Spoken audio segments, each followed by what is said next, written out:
नमस्कार विद्यार्थियों, मैं नीति मौहर, जिला शिक्षा एवं प्रशिक्षण संस्थान की शिक्षा शास्त्र की प्रवक्ता आप सभी का आज की ऑनलाइन कक्षा में हार्दिक स्वागत करती हूँ। हम लोग पढ़ रहे हैं अपना डीएलएड सेकेंड सेमेस्टर का सैद्धांतिक विषय वर्तमान भारतीय समाज एवं प्रारंभिक शिक्षा, जिसमें हम लोग कई सारे टॉपिक पढ़ चुके हैं। एक बार दृष्टिपात कर लेते हैं पूरे सिलेबस पर। ये हमारा सिलेबस है, ठीक है। तो जो आज का हमारा टॉपिक है वह है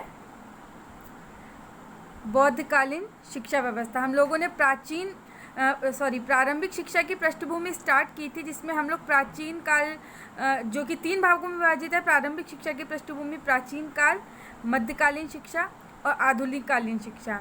तो आज जो हमारा टॉपिक है वह है बौद्धकालीन शिक्षा, ठीक है। तो आज हम बौद्धकालीन शिक्षा को कवर करेंगे। इसमें हम लोग क्या क्या पढ़ेंगे एक बार देख लेते हैं। बौद्धकालीन शिक्षा में हम बौद्धकालीन शिक्षा व्यवस्था का क्या अर्थ था, उद्देश्य, विशेषताएं, शिक्षा व्यवस्था, पाठ्यक्रम, शिक्षण विधि, स्त्री शिक्षा, उसके गुण दोष और बौद्धकालीन शिक्षा और वैदिककालीन शिक्षा में क्या समानताएं थी और क्या असमानताएं थी, वो भी हम लोग डिस्कस करेंगे, ठीक है। आगे बढ़ते हैं।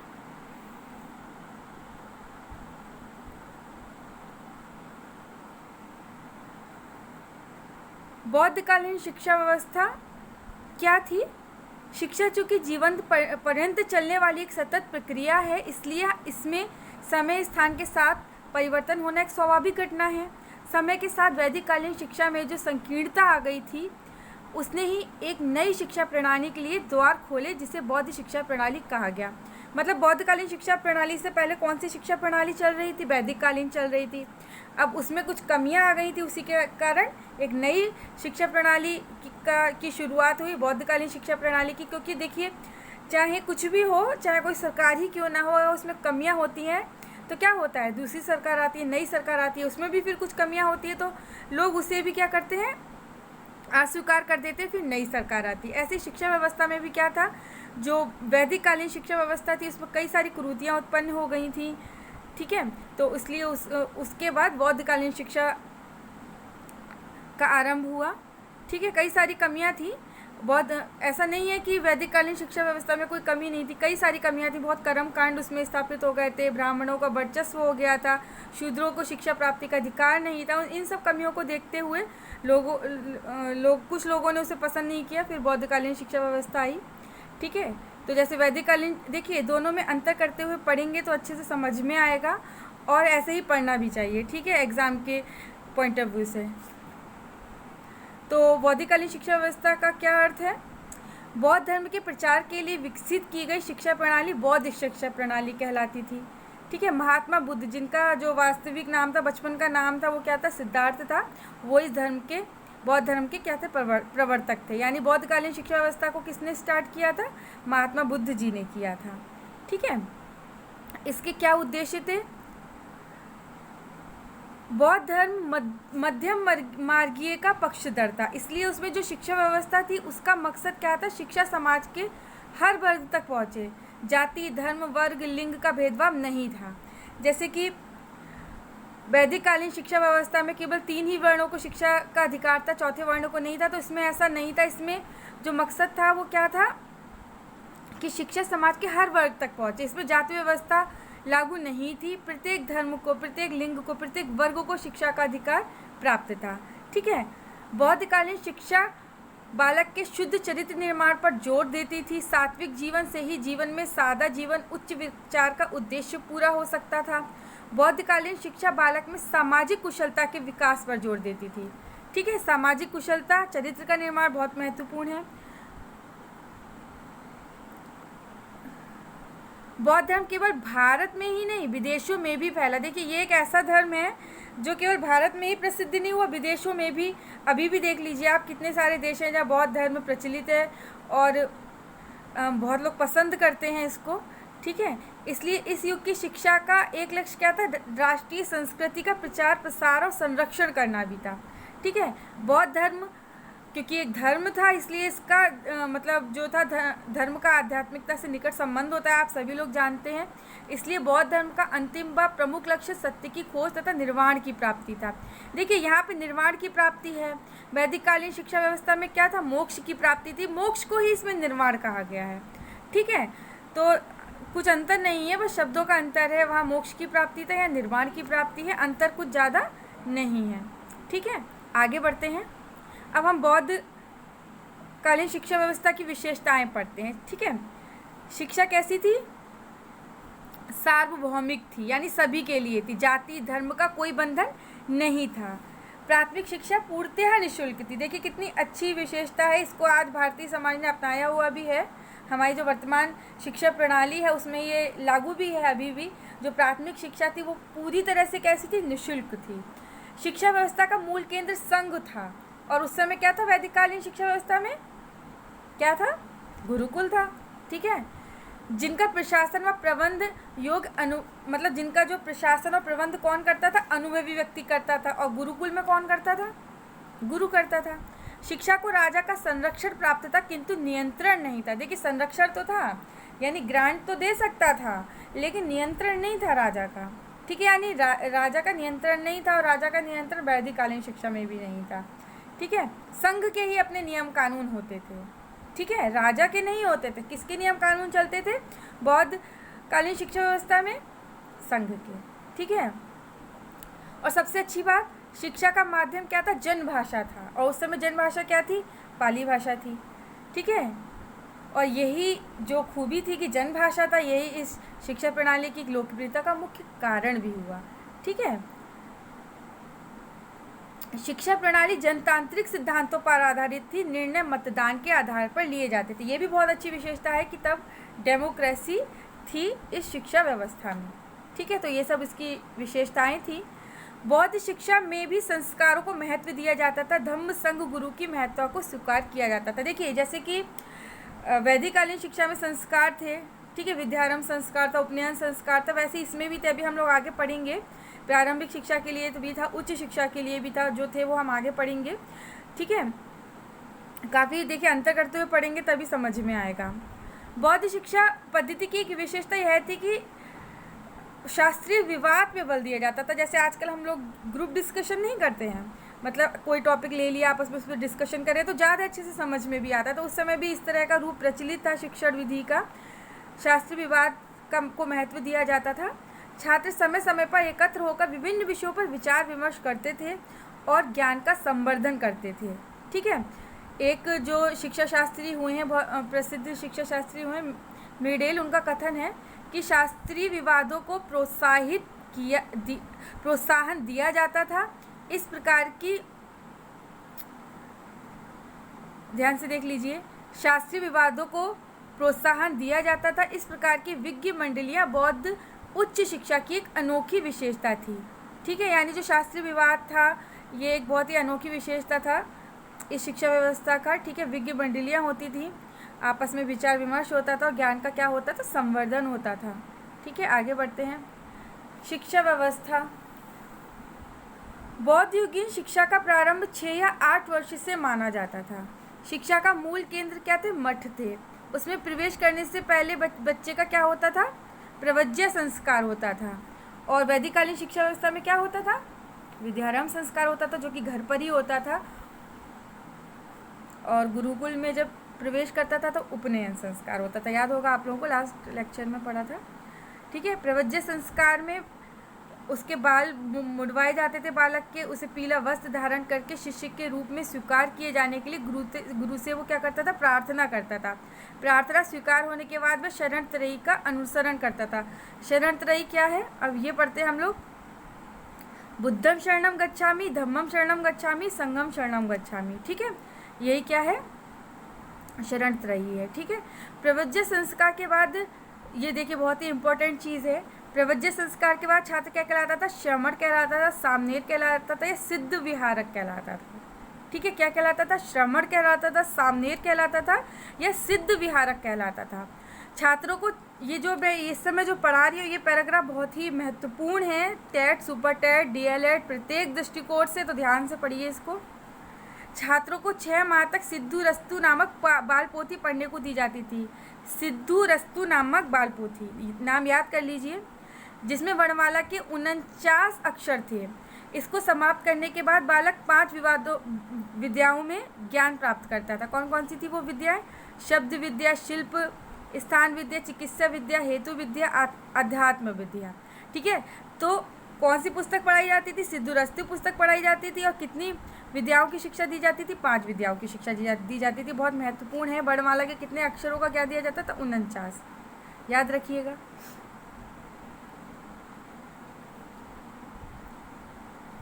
प्राथमिक शिक्षा जो थी वो 12 वर्ष तक चलती थी। 12 वर्ष के बाद 20 वर्ष की आयु में उपसंपदा संस्कार होता था।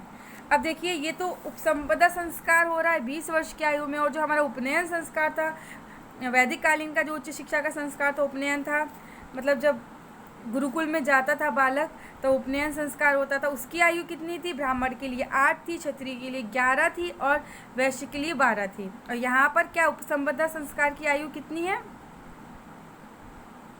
20 वर्ष है।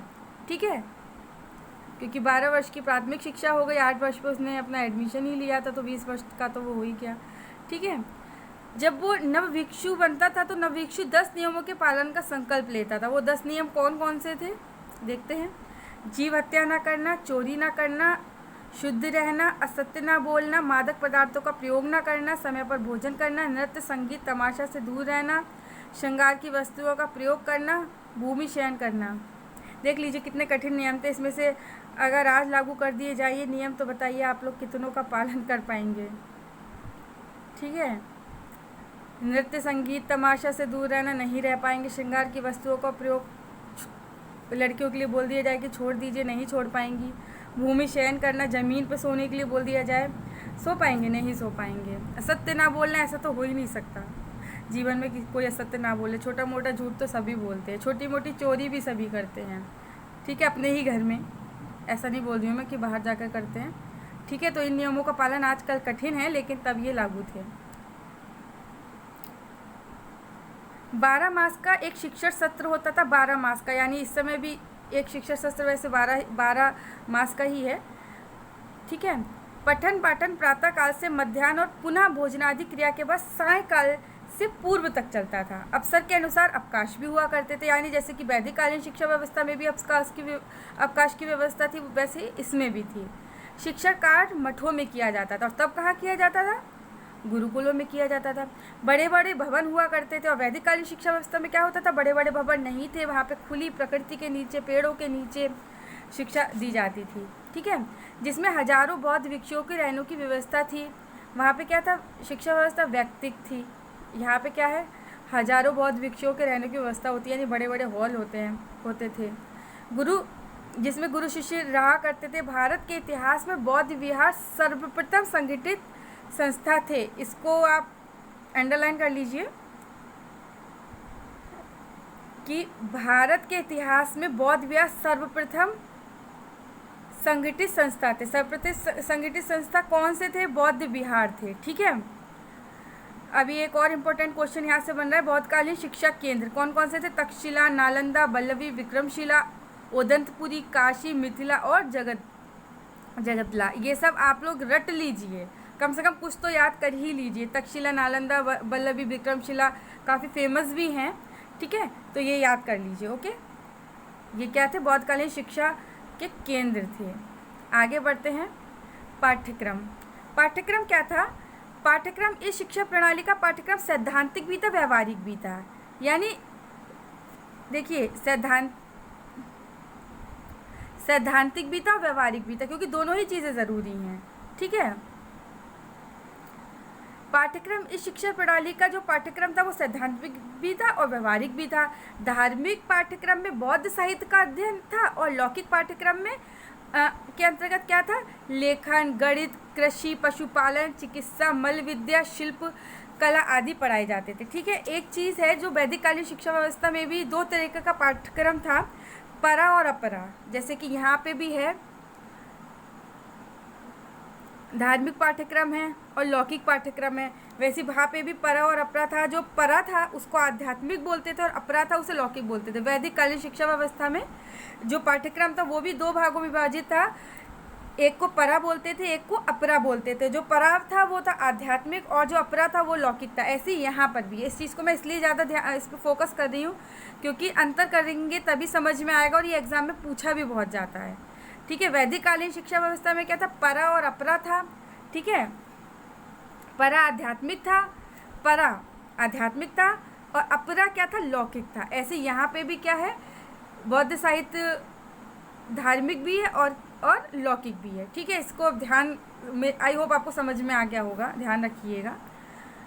आगे बढ़ते हैं।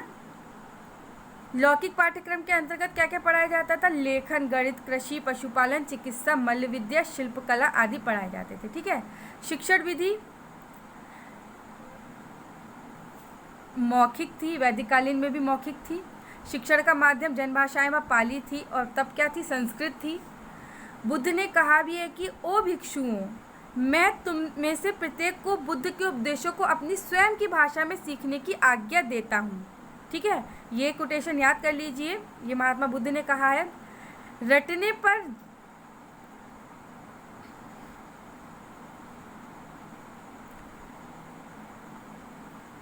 पर ज़्यादा जोर दिया जाता था। व्याख्यान, प्रश्नोत्तर, वाद विवाद विधियों का महत्वपूर्ण स्थान था। कहाँ पर, बौद्धिक कालीन शिक्षा व्यवस्था में। और वैदिक कालीन में क्या था, श्रवण, मनन, निध्यासन। ठीक है, यथोचित अवसरों पर देशाटन, विशेषज्ञ वार्ता, सम्मेलन व प्रकृति निरीक्षण का प्रयोग भी होता था। यानी एक्सपर्ट्स भी बुलाए जाते थे, स्पेशल कॉन्फ्रेंस भी होती थी। ठीक है, टूर्स पे भी ले जाया जाता था अगर आज की भाषा में कहें तो। ठीक है, कला कौशल की शिक्षा कारीगरों के साथ रहकर छात्र सीखते थे। यानी केवल ऐसा नहीं था कि बच्चों को केवल हम मतलब सैद्धांतिक ज्ञान ही दे दें, उन्हें क्रियात्मक ज्ञान भी देते थे। अगर हमें कोई स्किल सिखानी है, कोई कौशल सिखाना है, कोई कला सिखानी है तो उसका ज्ञान तो भाई कारीगर के साथ रहकर ही आएगा। ये बहुत अच्छी क्वालिटी है।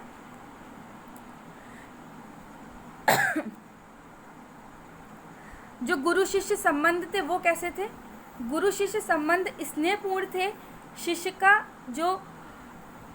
का पवित्र कर्तव्य था गुरु की सेवा करे। यही वैदिक कालीन शिक्षा व्यवस्था में भी था। उनकी दिनचर्या का ख्याल रखे, साफ सफाई, भिक्षा द्वारा भोजन व्यवस्था करे और गुरु की आज्ञा का पालन करे। गुरु भी छात्र के प्रति पितृवत दायित्व निभाता था। उसके शारीरिक, मानसिक, बौद्धिक क्षमताओं के विकास के लिए ज्ञान देता था, समाज में रहने योग्य बनाता था। गुरु का कर्तव्य था कि वह उच्च आदर प्रस्तुत करे और सादा जीवन व्यतीत करे। यानी एक प्रभावात्मक अनुशासन था। यानी कि हम बच्चे से ये ना कहें कि तुम सत्य बोलो, हम स्वयं सत्य बोलें। बच्चा तो हमें देख के स्वयं ही सत्य बोलने लगेगा। हम बच्चे से कहेंगे कि समय पर आओ क्लास में, बस कहें और खुद ही लेट आए तो बालक कैसे समय पर आएगा। तो एक हमें उदाहरण प्रस्तुत स्वयं करना होता है गुरु को। और यही बात बौद्धकालीन शिक्षा व्यवस्था में भी थी कि गुरु स्वयं भी अनुशासन में रहता था। ठीक है, और पितृवत दायित्व निभाता था। जैसे वैदिक कालीन शिक्षा व्यवस्था में था कि गुरु छात्र का आध्यात्मिक पिता होता था, वैसे यहाँ पे भी है, वो भी पिता समान ही होता था। स्त्री शिक्षा की बात करें तो बौद्ध धर्म में स्त्री शिक्षा को प्रोत्साहन मिला। संघ में प्रशिक्षु के रूप में प्रवेश लेने वाली महिला बुद्ध की विमाता प्रजापति गौतमी थी। बुद्ध की विमाता प्रजापति गौतमी। ठीक है, मठ विहार में महिलाओं को भिक्षुओं के रूप में रहना पड़ता था। उन्हें भी भिक्षुओं के समान शिक्षा दी जाती थी। ठीक है, लेकिन एक बात था कि महिलाओं के आ जाने से थोड़ा यहाँ पे कदाचार बढ़ गया था। मतलब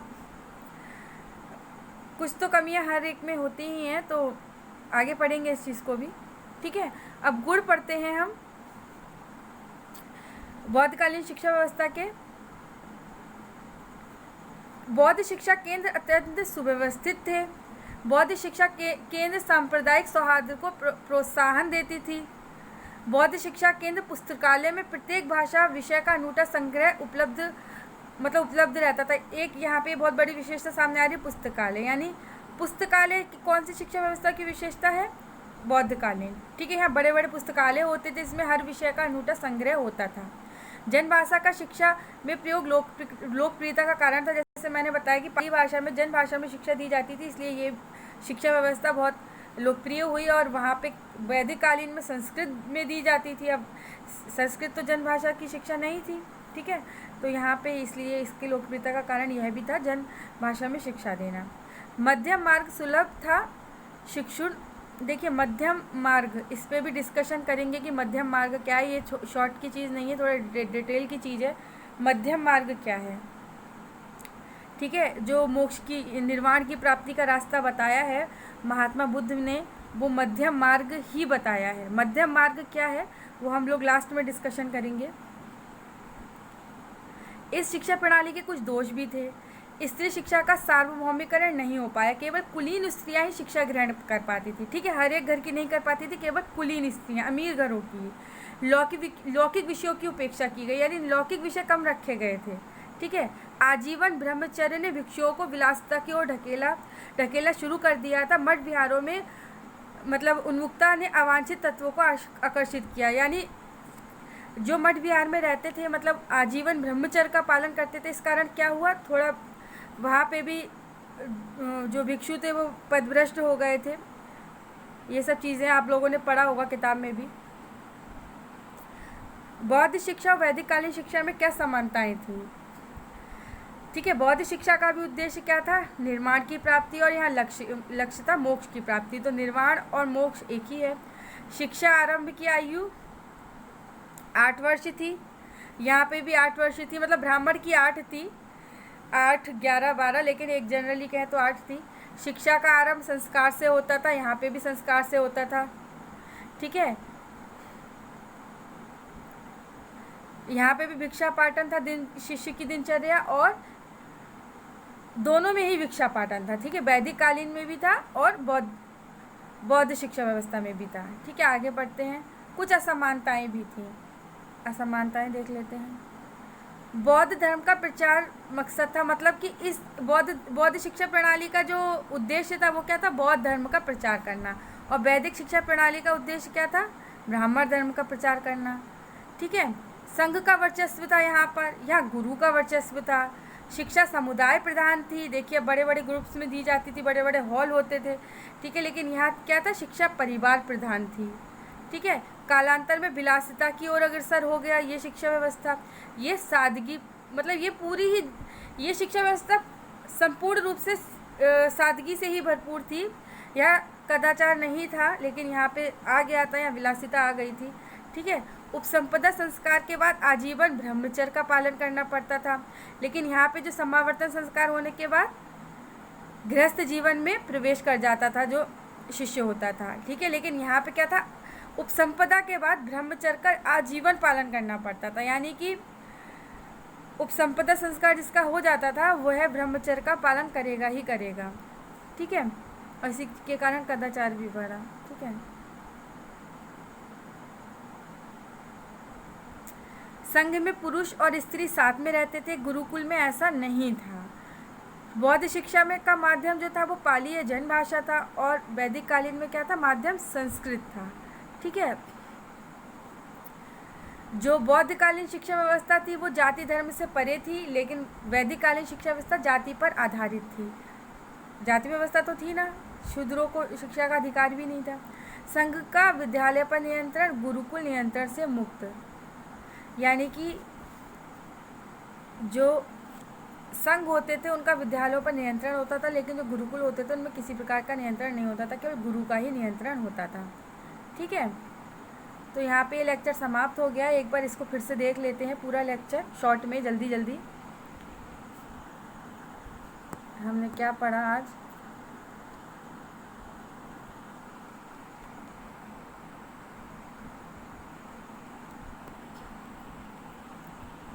बहुत शॉर्ट में देखते हैं। बौद्धकालीन शिक्षा व्यवस्था, बौद्ध धर्म के प्रचार के लिए जिस शिक्षा प्रणाली का विकास हुआ वो बौद्धकालीन शिक्षा व्यवस्था कहलाई। इसके प्रवर्तक महात्मा बुद्ध थे। उद्देश्य इसका यही था, बौद्ध धर्म का प्रचार प्रसार करना, मेन उद्देश्य तो यही था, ठीक है। विशेषताएं हमने पढ़ी थी कि निःशुल्क थी, सार्वभौमिक थी, इसका मूल केंद्र संघ था, ठीक है। भाषा जनभाषा थी, पाली भाषा थी, जनतांत्रिक सिद्धांतों पर आधारित थी, ठीक है। संस्कार भी हुआ करते थे यहाँ पे, ठीक है, बहुत कौन कौन से संस्कार थे ये मैं थोड़ा सा एक बार और बता दे रही हूँ। प्राथमिक शिक्षा के लिए प्रवज्य संस्कार था, जिसकी मतलब जो आयु थी वो 8 वर्ष थी। ठीक है, ध्यान से सुनिए, जो प्राथमिक शिक्षा थी उसके लिए कौन सा संस्कार था, प्रवज्य संस्कार था। मैं लिख के बता देती हूँ। प्राथमिक शिक्षा के लिए प्रवज्य संस्कार था, 8 वर्ष इसकी आयु थी। ठीक है, और उच्च शिक्षा के लिए कौन सा था, उपसंपदा था। उच्च शिक्षा के लिए कौन सा था, उपसंपदा था, और इसकी आयु क्या थी, 20 वर्ष थी। प्रवज्य और उपसंपदा, इसे अच्छे से याद रखिएगा।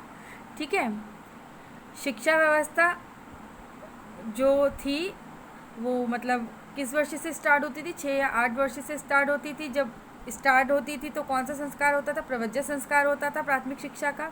ठीक है, शरणतयी का अनुसरण कराया जाता था। उसके बाद बालक क्या कहलाता था, सामनेर, सिद्ध, विराग या श्रवण कहलाता था। ठीक है, ये 10 नियमों का पालन करना पड़ता था बालक को। ये सब हमने पढ़ा, पाठ्यक्रम पढ़ा कि इसमें सैद्धांतिक भी था, व्यवहारिक भी था, धार्मिक पाठ्यक्रम भी था और लौकिक पाठ्यक्रम भी था। शिक्षण विधि कैसी थी, मौखिक थी, और भाषा कैसी थी, पाली भाषा थी, जनमानस की भाषा प्रयोग की जाती थी। शिक्षण विधियाँ क्या थी, व्याख्यान, प्रश्नोत्तर, वाद विवाद। ठीक है, देशाटन, विशेषज्ञ वार्ता, सम्मेलन भी कराया जाता था। गुरु शिष्य संबंध बहुत अच्छे थे। स्त्री शिक्षा का भी प्रावधान था। इसके गुण हम लोगों ने पढ़ी लिए, बहुत अच्छी थी ये, काफ़ी सारे इसमें गुण थे, कुछ अवगुण भी थे। और लौकिक शिक्षा की उपेक्षा की गई थी। स्त्री शिक्षा का सार्वभौमिकरण नहीं था। आजीवन ब्रह्मचर्य का पालन करने के कारण काफ़ी सारी कुरीतियाँ आ गई थी। ठीक है, दोनों में हमने समानताएं पढ़ी, बौद्ध शिक्षा में, वैदिक शिक्षा में, दोनों में अंतर भी पढ़े। ठीक है, आई होप ये आपको अच्छे से समझ में आ गया होगा। अब देखिए, जो मैंने कहा था कि लास्ट में डिस्कशन करेंगे कि मध्यम मार्ग क्या है, जो इसमें निर्माण की प्राप्ति के लिए बताया गया है। मध्यम मार्ग बताया गया है। तो मध्यम मार्ग क्या है, देखिए बौद्ध धर्म में बताया गया है कि जीवन क्या है, दुख से परिपूर्ण है। आपने सुना भी होगा, 4 आर्य सत्य बताए गए हैं इस बौद्धिककालीन शिक्षा व्यवस्था में। आप लोगों ने पढ़ा भी होगा, काफ़ी सारे एग्जाम्स में क्वेश्चन पूछा भी जाता है कि 4 आर्य सत्य कौन से हैं, कि सर्व दुखम यानी दुख है, दूसरा है